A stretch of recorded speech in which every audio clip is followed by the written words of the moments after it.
En Libye, dans le cadre d'un plan de sortie de crise, il a été lancé mercredi une campagne d'inscription des électeurs pour des scrutins. La date et la nature des dites élections sont encore à fixer.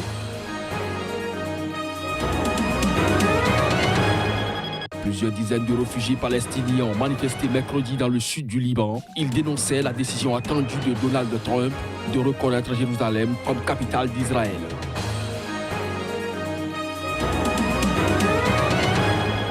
Au plan sanitaire, l'Afrique de l'Ouest et du Centre sont fichées comme des régions où la lutte contre l'épidémie du sida stagne. La mortalité des adolescents a augmenté d'un tiers en 5 ans.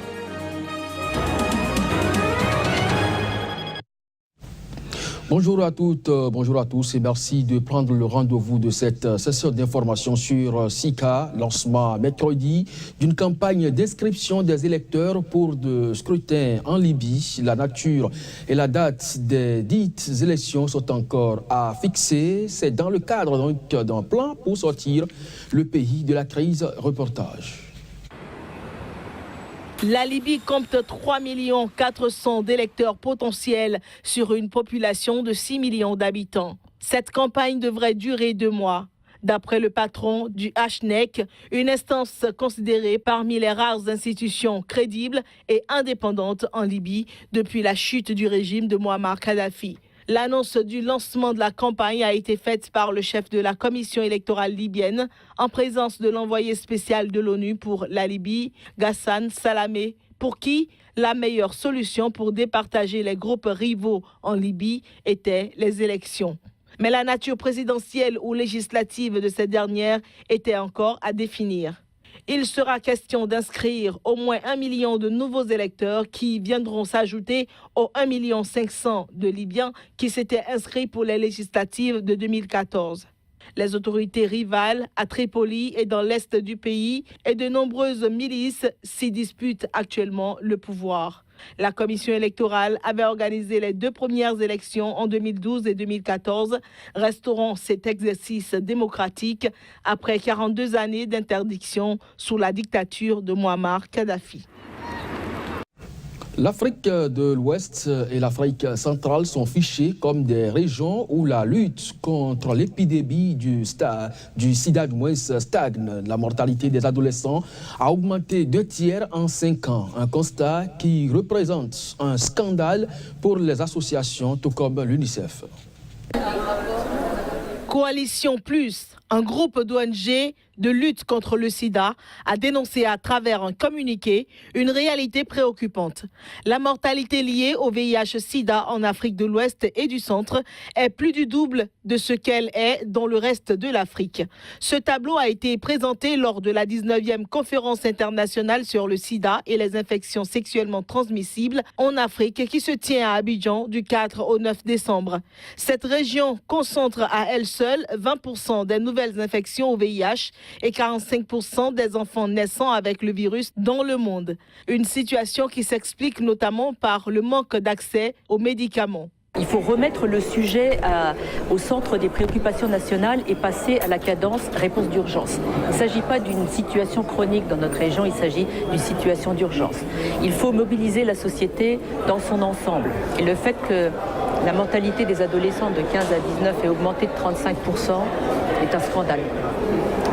Il faut qu'on se pose la question de pourquoi. L'une des réponses, c'est que la plupart de ces adolescents ne connaissent pas leur statut. Ils n'ont pas été chercher cette réponse dans les centres de santé et donc les innovations comme l'autotest qui leur permettrait de savoir leur statut et une protection de la famille qui les accompagnerait dans l'accès au traitement et l'adhérence au traitement serait essentielle. Pour Coalition Plus, l'appui des États les plus riches de la planète reste indispensable, ce qui ne signifie pas que les pays touchés ne doivent pas consacrer davantage de fonds à la lutte contre le sida. Au Nigeria, dans le cadre d'un plan de rapatriement d'urgence mené par Abuja, des ressortissants nigérians sont arrivés ce mardi soir donc à Lagos, où un autre avion était attendu dans la nuit de mercredi à jeudi. Ils se trouvaient, ces Nigérians, dans des camps de détention en Libye. Reportage. Lors du sommet Europe-Afrique qui se tenait à Abidjan la semaine dernière, le président nigérian Muhammadu Buhari s'est engagé à rapatrier et réhabiliter tous les Nigérians bloqués en Libye. Et c'est dans cette optique que 144 ressortissants nigérians qui se trouvaient dans des camps de détention en Libye sont arrivés ce mardi soir à Lagos. C'est bon d'être à la maison parce que j'ai été dans un enfer en Libye. Je suis chez moi, je suis content. J'ai besoin de commencer une nouvelle vie dans mon pays. Voyager en Libye n'est pas une bonne chose. Je conseille aux autres qui ont l'intention d'y aller de rester dans le pays et de faire face à tout ce qu'ils font. La Libye est un enfer sur terre. Nous avons été maltraités, nous avons été utilisés comme boucs émissaires. Ils nous ont utilisés pour faire toutes sortes de choses. Ils nous ont battus inutilement, même quand nous étions au camp de déportation. Ils se conduisaient très mal. Nous sommes heureux d'être à la maison. Le Nigeria s'est engagé à rapatrier 250 migrants chaque semaine vers Lagos, où ils seront ensuite acheminés dans leur ville d'origine où recevront un peu d'argent pour s'y rendre. La communauté internationale, le Nigeria et les autres pays concernés ont fait comme un appel de libération. Ils ont décidé qu'il est maintenant temps de ramener tous nos enfants qui sont à l'extérieur.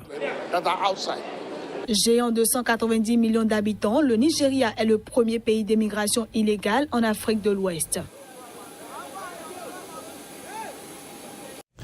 Instituée pour célébrer la contribution des volontaires au développement durable, la journée internationale du volontariat a été commémorée le 5 décembre. Le Bénin n'a du moins sacrifié également à la tradition à travers une célébration compte rendu de Stéphane Sacramento. Ils étaient des centaines, les volontaires de plusieurs organisations venus célébrer la journée à eux dédiée. Il était question de faire le point de la situation des volontaires et de leur contribution au maintien de la paix et au développement au Bénin. Le volontariat interpelle notamment la jeunesse qui doit s'y investir davantage pour mieux s'aguerrir, pour affronter la vie. Le professeur Brice Saint-Saint s'adresse à la jeunesse estudiantine. Est-ce que nous ne pouvons pas utiliser un autre langage? Est-ce qu'on ne peut pas se remettre en cause et redevenir comme le citoyen lambda dans la société? Redevenir comme le monsieur tout le monde qui peut tendre la main à un autre concitoyen. La réponse à cela, c'est de redevenir une université citoyenne de sa nation. Et nous avons mis la main sur le cœur en jurant. Nous devrions trouver tous les moyens. Nous devrions chercher les voies et moyens pour que, avec nos maigres ressources, nous puissions démarrer quelque chose pour accompagner nos étudiants, nos diplômés. Ce qu'on vous demande, c'est de quitter vos villes pour aller dans les campagnes. C'est de quitter, je dirais, nos 4 murs de nos grands amphithéâtres pour vous mettre dans la société. Que ce soit à Cotonou, que ce soit à Malanville, dans les campagnes ou dans les entreprises, les banques et ainsi de suite, et démontrer qu'on peut servir autrement. Grâce au volontariat, chacun peut influer sur le programme de développement durable en mobilisant et en engageant les gouvernements et les communautés.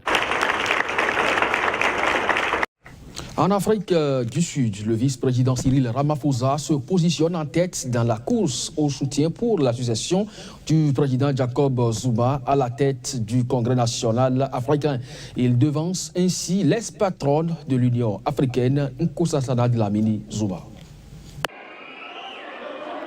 Un décompte officieux réalisé mardi suite au vote du parti de l'ANC dans les provinces de Limpopo et du KwaZulu-Natal propulse Ramaphosa dans une bonne posture pour succéder à Jacob Zuma à la tête du parti. Il a décroché un total de 1859 nominations dans les 9 provinces du pays contre 1330 pour sa rivale Dlamini Zuma. L'ANC se réunira du 16 au 20 décembre à Johannesburg pour élire son nouveau chef qui, en cas de victoire aux élections générales de 2019, succédera à Zuma à la présidence de l'Afrique du Sud. Depuis plusieurs mois, le duel opposant Ramaphosa à l'ex-président de la Commission de l'Union africaine divise profondément le parti sur fond d'accusations de corruption à répétition visant l'actuel chef de l'État. Cyril Ramaphosa, ancien syndicaliste reconverti dans les affaires, est le candidat favori des marchés qui comptent sur lui pour relancer une économie qui peine à sortir de la crise. Face à lui, Dlamini Zuma, ancienne ministre présentée comme la candidate du président sortant. L'ANC, parti feu de Nelson Mandela, dirige l'Afrique du Sud depuis la fin officielle de l'apartheid en 1994. Dans le sud du Liban, je vous le disais en titre, précisément dans le camp de Ain el-Ewet, plusieurs dizaines de réfugiés palestiniens ont manifesté mercredi. Ils se sont rassemblés pour protester contre la décision attendue du président américain Donald Trump de reconnaître Jérusalem comme capitale d'Israël. Jérusalem fait objet de multiples appellations, vu le rôle carrefour qu'il a joué dans l'histoire de l'humanité. Cette posture engendre des conflits qui durent depuis des décennies. La reconnaissance annoncée de Jérusalem comme capitale d'Israël par les États-Unis n'est pas du goût des Palestiniens. La Palestine restera la terre de son peuple et de ses lieux sacrés. Ses mosquées et églises resteront au peuple de Palestine, à ses communautés, sans aucune distinction, car nous sommes un seul peuple. Nous les mettons en garde de ne pas jouer avec le feu, car, en fin de compte, le peuple palestinien a le droit de protéger sa terre. Qu'ils ne jouent pas avec le feu, car nous leur répondrons 2 fois plus fort. Malgré le soutien américain à Israël, il ne trouvera aucun assentiment arabe ou international, malgré les difficultés des pays et les peuples arabes, malgré le terrorisme qui les touche. La position arabe respecte les décisions légales internationales et l'initiative de paix arabe.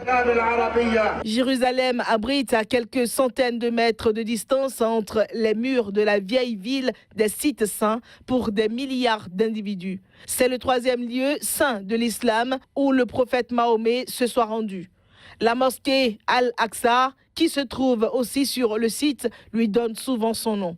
C'en est pas fini. C'est aussi le site le plus sacré pour les Juifs, comme l'endroit où se dressait leur temple. Le Saint-Sépulcre, plus important sanctuaire de la chrétienté, bâti sur le lieu où, selon la tradition, Jésus a été crucifié puis mis au tombeau. Les Juifs considèrent Jérusalem comme leur capitale historique depuis plus de 3000 ans pour des raisons religieuses et politiques. Les Palestiniens, de leur côté, revendiquent Jérusalem-Est comme la capitale de l'État auquel ils aspirent. Visé par des poursuites judiciaires en Espagne, le président destitué de la Catalogne a annoncé son intention de rester en Belgique pour l'instant. Carles Puigdemont s'est exprimé mercredi au lendemain du retrait par un juge espagnol du mandat d'arrêt européen qu'examinait la justice belge. C'était lors d'une conférence de presse à Bruxelles, aux côtés des 4 anciens conseillers ministres catalans exilés, que Carles Puigdemont a fait sa déclaration. Le dirigeant indépendantiste a ensuite précisé qu'il n'excluait pas de rentrer dans son pays après les élections régionales du 21 décembre en Catalogne, mais sous certaines conditions. Est-ce qu'on peut circuler sans aucun souci ailleurs de l'Union européenne, sauf l'Espagne bien entendu? On n'a pas encore la réponse à ça et si nous l'aurons, donc on va la communiquer. Mais pour l'instant, on va rester ici. En effet, la justice espagnole a renoncé mardi à demander à la Belgique l'extradition de Puigdemont, candidat aux élections du 21 décembre, préférant attendre qu'il revienne de lui-même en Espagne pour l'arrêter. Il risque donc d'être interpellé s'il rentre en Espagne. Lui et ses ex-ministres ont aussi dénoncé le refus de Madrid d'accepter que le scrutin du 21 décembre se déroule sous l'œil d'observateurs internationaux. C'est la fin de cette édition. Merci à vous de l'avoir suivi. Très bonne journée à chacun et à tous. Au revoir.